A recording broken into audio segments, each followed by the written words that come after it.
And welcome back. Here we are, another great weekend of college track and field. Well, we saw a total of seven new number one performances, some incredible all time great performances, but we have a lot to discuss uh, for just being seven performances. It's the type of performances, the time, we're getting close to conference championship weekend. It is literally around the corner, and Mother's Day weekend. So without further ado, I want to just jump right into things and get started. We'll start on the women's side where there were just two number ones, but we'll start right in the women's 100 hurdles with Emmy Scales of Kentucky. She has been sort of our most consistent hurdler all year long, indoors and out. She has been proven to be top tier. She's the next sort of great hurdler coming out of Kentucky because there's been quite a few. The last being the Olympic champion, Masai Russell. And here she is. It took Masai to bring this out of her. Kimmy Scales clocks a time of 12.68. Our first sub 12.7 performance of the season. Our best performance outdoors of the year. Of course, she is number one in the top conference. Kentucky has been kind of moving along silently. I don't know if I want to use that word silently. They've been moving along smoothly. We'll use smoothly and kind of under the radar. But she's not the only Kentucky athlete we're going to talk about today because they had a pretty good weekend on their home track, um, all things considered. 12.68 is no slouch time.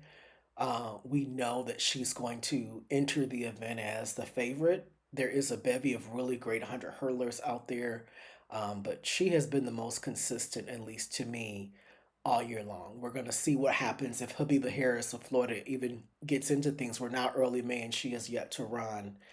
And young, talented teammate Elisa Samuel is still, getting her footing. But Emmy Scales is just the head of the field. She's the class of the field in the 100 hurdles. And she proved herself to be, you know, the top collegiate competing against an Olympic champion and giving her best effort and clocking 12.68. So we'll see what else becomes as we get ready for SEC championship season. There's, I want to say, at least four or five athletes she's going to be competing against that are close to her in time. So she's going to be, just like she was this past weekend, encouraged to improve upon her time. Now, the last women's performance we're going to talk about is, of course, ironically from the University of Florida and is one of the best throwing performances that we've seen all year in the women's discus. That, of course, is Alida Van Dalen of the University of Florida. She's been sort of the top thrower for Florida for the past couple of years. I remember when she burst on the scene as a freshman, we knew that was going to be a name we were going to remember, and she was going to be a consistent threat. Um, but her throw on the discus, 209 feet, 10 inches, or 63.97 meters, was an impressive throw. At this point in the season, and technically her debut, we know that she's got about a month left in the season, but we also know that she's going to have a much longer summer than most athletes because she's probably going to be representing her native country on the world at the World Ultimate Championships. But 209 feet at this point in the season, her debut. This is a really solid start to her outdoor season. I'm looking forward to seeing what else she will do in this particular event because this is her discus debut, and this has kind of really been her bread and butter. Even though I believe that she's a great shot putter, outdoors she's done a little bit better in the discus. So we'll see if that rings true throughout the season. It's kind of hard to not talk about Antoinette Nabwe of Minnesota, who is top 10 in three different throwing events, but we're going to give Alida her just due as one of the better throwers in the country with that mark in the women's discus. Now, moving to the men's side, we're going to talk about a sprinter from Emmy Scale School from Kentucky, and that is Denzel Simasuela. I, I may have murdered his last name. I apologize in advance. But man, did he run a great time on his home track in the 200, 20.09. Still no sub 20 yet outdoors. But again, a lot of the top sprinters, they've been moving I want to say very cautiously. They have not been running a lot. And when they do, they are running top tier times, but it seems that not the times that we expected already. Um, but I do think we're going to have about three gentlemen under 20 seconds come postseason. But I think Denzel may end up being one of those three gentlemen because 20.09 in early May is a solid time. And he's in the toughest conference. We're going to see what he's made of. It's been proven to be for those longer sprinters, those who don't necessarily have the most explosive start, but who are great technically. With their drive phase and with their ability to finish, along with those who just simply do better outdoors on an outdoor track, which is how some people view that track should be ran.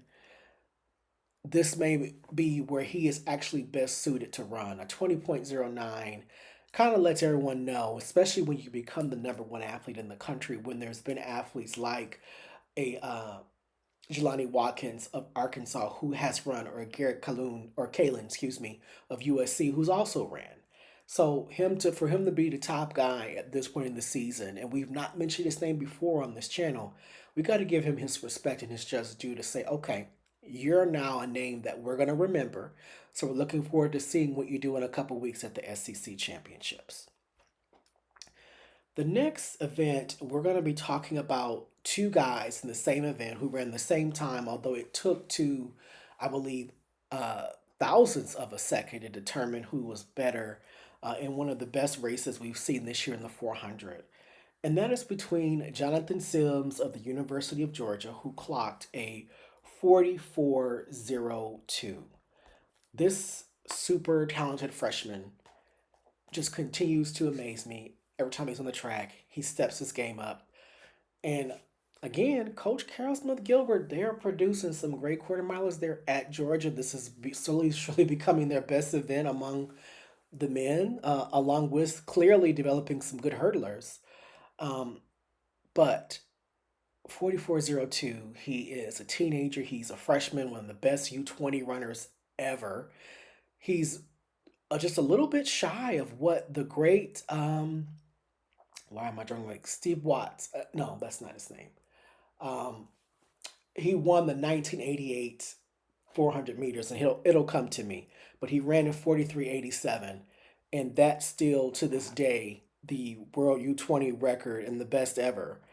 He was a freshman at UCLA when he ran that time, so it's clear that Jonathan Sims is kind of on his way. Steve Lewis, thank you. Steve Lewis is the guy who ran that 43.87. I was a year old, but I've seen that videotape and been impressed by him ever since because he followed that up with a silver medal in 92. So this talented young sprinter, Jonathan Sims, is from a long line of really great American 400-meter runners. Right now is a time we're watching countries like Botswana and South Africa and Australia close the gap on the United States in 400-meter running. Specifically, Botswana almost broke the world record today on at the World Relay. So that is a sign that, okay, American 400-meter runners, you're going to have to step up. And young Jonathan Sims is, of course, a part of that very talented group, along with Quincy Watts. We're waiting to see what happens with the rest, but there's a really strong young crop, and we're curious to see what they do come later this summer. He did that against Samuel Ogazi of Alabama. And Samuel, who also ran 44.02, lost by thousands of a second. And that's the best time, I believe, ever by a Nigerian runner in the 400. And I was not sure that Jonathan would be able to go toe to toe with Samuel. I think we suspected that Samuel might be the better 400-meter runner. Jonathan proved himself. They're going to be competing against each other again.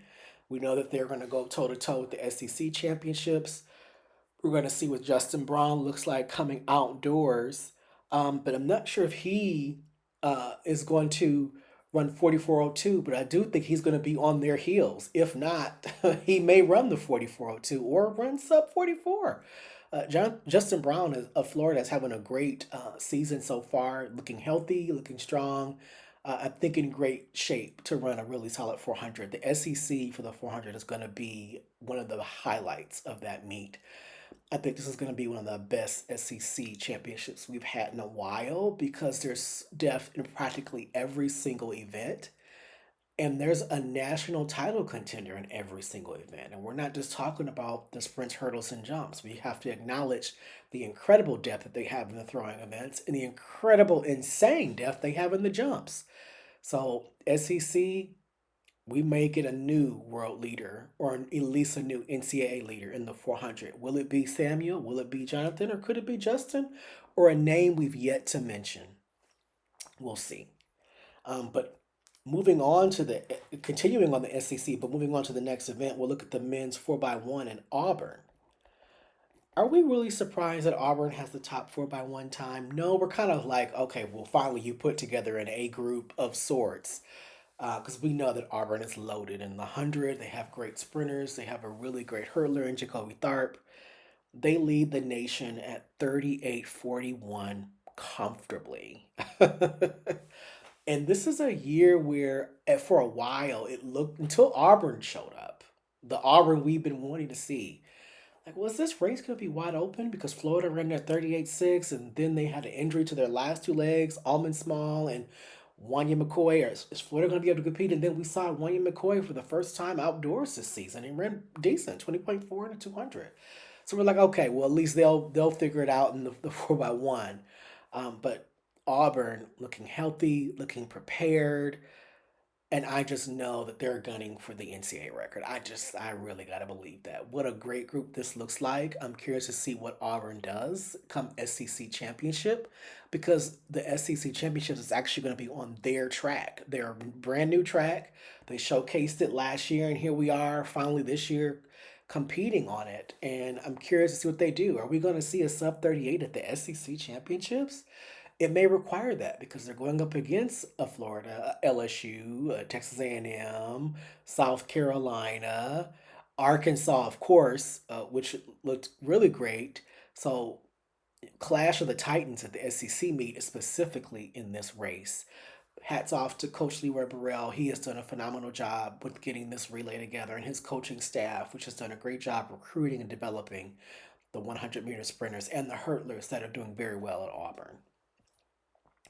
Now, moving on, we'll look at the men's high jump and Kimani Jack.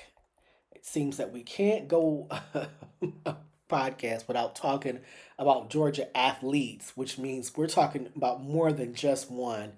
And we just spoke about Jonathan Sims, but we're going to talk about his teammate Kimani Jack, who really has just been an incredible high jumper all year. He's been amongst the most consistent stars in this event. Him jumping 7 feet 7 inches or 2.31 meters, that is a phenomenal jump. Whenever you're in the 7.7, 7.8 range, you are really kind of the odds on favorite. You're in a very elite level performance and you are near the world's best. So we need to get used to saying this name, Kamani Jack, especially in reference to the high jump, because a mark like that lets us know that there is some potential for his future of professional medaling, where he's getting medals at world championships and Olympic Games. We're seeing that potential start to rise up because that was an impressive jump. If you watched it, the bar shook like a little bit, and I'm like, okay, he gets that technique down even further. We may have a 7'8" jumper.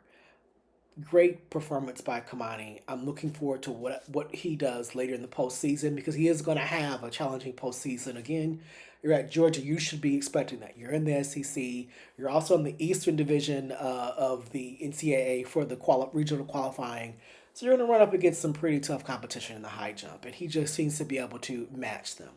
He's going to have Scotty Vines of Arkansas to challenge in a couple weeks. So will we see him improve upon that time, or that should be that mark? It remains to be seen. He may need to do that. He may need to either match this mark or perform at a higher mark. So we'll see.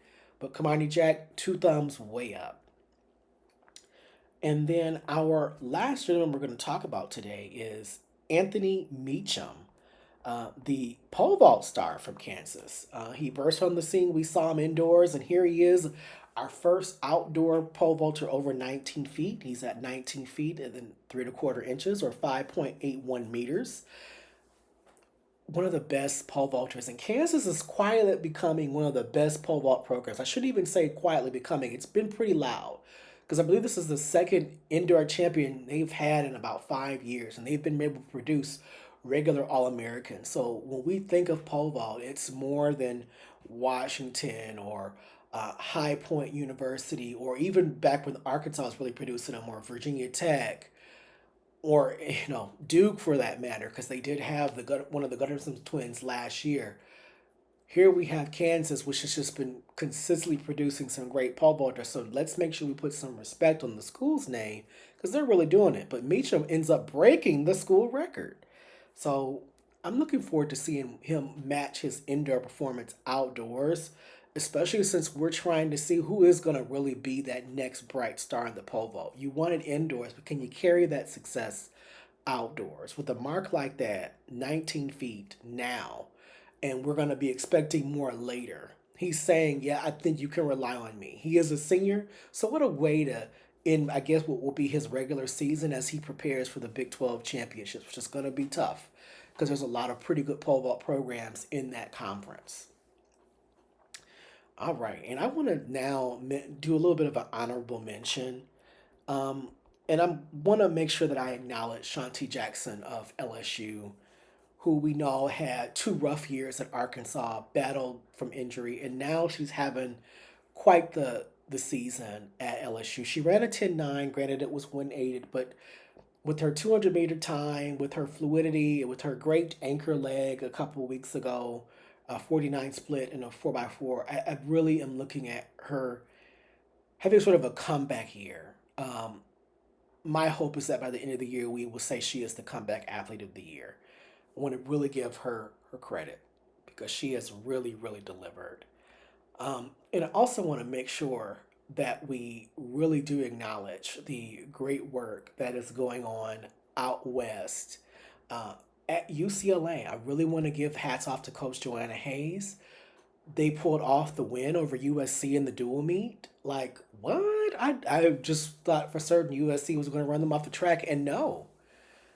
They relied on their distance athletes. Their sprinters kind of went toe to toe. They did the best they could. Their hurdlers, they actually walked out of there with double wins. So, Joanna Hayes, hats off to you and your coaching staff on pulling off the surprise win. And I shouldn't really say a surprise because this is actually back to back for you. Mm. On the men's side, this is slowly but surely UCLA of old is coming back. We're going to see them return. Are they going to be the UCLA we knew of the 90s, the 80s, and the 70s? We'll see.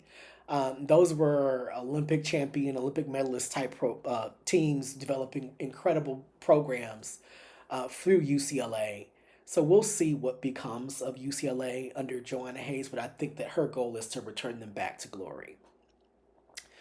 Now, in closing, please like, share, subscribe, comment. Any feedback that you provide, as you can see, I like to engage. I'm looking forward as we get closer and closer to the postseason. I believe we have 1 week left for the traditional regular season, but I do know that this coming week, some of the conference championships are getting ready to start. So I would encourage you to start paying attention, looking at what we would expect to be an explosive postseason, whether it's at conference championships, regionals, or the NCAA meet. We are going to be putting out a video, or I should say, I put out a video on the team title picture soon. Uh, and I am working on that video where we're looking at some of the events in their schools with the best development in those events. That is probably going to come out this week. The event in question that I want to start off with is the hurdles. So we'll do a 110 high hurdles on the men's side and a 100 hurdles on the women's side. So we're just going to see what programs over the past few years have been the most consistent at developing great hurdlers, high hurdlers. So more to come. Again, thank you so much for your support. I look forward to speaking with you again later this week.